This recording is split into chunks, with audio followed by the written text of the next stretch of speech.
This channel does not promote any violent, harmful, or illegal activities. All content provided by this channel is meant for an educational purpose only. Basudebpur থানার রাহুতা এলাকা থেকে উদ্ধার হওয়া মৃতদেহটি শেখ সাব্বির ওরফে সাহেবের বলে শনাক্ত হয়েছে। গত শনিবার হীরা কুরেশি খুনের ঘটনায় মূল অভিযুক্ত ছিল সে। অভিযোগ, এই দুই খুনি ঘটিয়েছে শওকত আলী, যিনি ভাটপাড়া থানার আইসির ব্যবসায়িক অংশীদার। তাই তাকে বাঁচাতে পুলিশ তৎপর বলে দাবি করেছেন ব্যারাকপুরের প্রাক্তন সাংসদ অর্জুন সিং। প্রমাণস্বরূপ তিনি আইসির সঙ্গে শওকত আলীর জন্মদিনের কেক কাটার একটি ছবি প্রকাশ করেছেন। তবে মাঝপাড়া পৌরসভার উপ পৌরপ্রধান দেবজ্যোতি ঘোষ জানান, তিনি খুন হওয়া ব্যক্তিকে চিনতেন না এবং বিষয়টি পুলিশের তদন্তের ওপর ছেড়ে দিয়েছেন।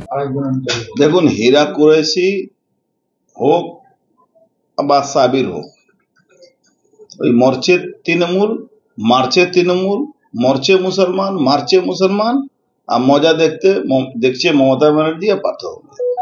এখানে সব থেকে বড় কালপিট, যেটা আমি আগেও বলেছিলাম, শওকত, যে হলো ভাটপাড়া থানার আইসির বিজনেস পার্টনার।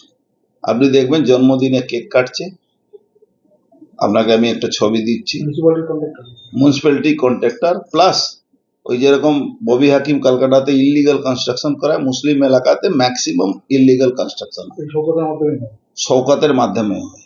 ও সবাইকে, তৃণমূলের নেতাদেরকে, এই যে ভাইস চেয়ারম্যান এদের সবার বাধা আছে, পার্থভৌমিক সবার বাধা আছে। এবার হীরা কুরেশি যেদিন মার্ডার হয়, সেদিন বাড়ির লোক 4 জনের নাম এফআইআর করতে গেছিল। পুলিশ জোর করে মাত্র 2 জনের নাম লিখলো, রাশিদ খান এলাইস পিন্টু আর ঝন্টু মিস্ত্রি, এই 2 জনের নাম দিল। তারপরে আবার উকিল ফুকিল যাওয়াতে 2 জনের নাম আসলো, তাবারক আর সাহেব। তাবারক এই 2 জন আগে ওই পিন্টু আর ঝন্টু মিস্ত্রি, এই 2 জন সারেন্ডার করলো। 3 জনই সারেন্ডার করানো, তৃণমূলই সারেন্ডার করিয়ে দিল। আর একটা হলো কি, শওকত কিছু টাকা পয়সা এদের ফ্যামিলি লোককে দিয়ে দেবে, কারণ শওকতই মার্ডার হয়েছে। হীরা কুরেশি বাড়ির লোককে নাকি চাকরি দেবে মিউনিসিপ্যালিটিতে, ও সবসময় ঢপ মারে।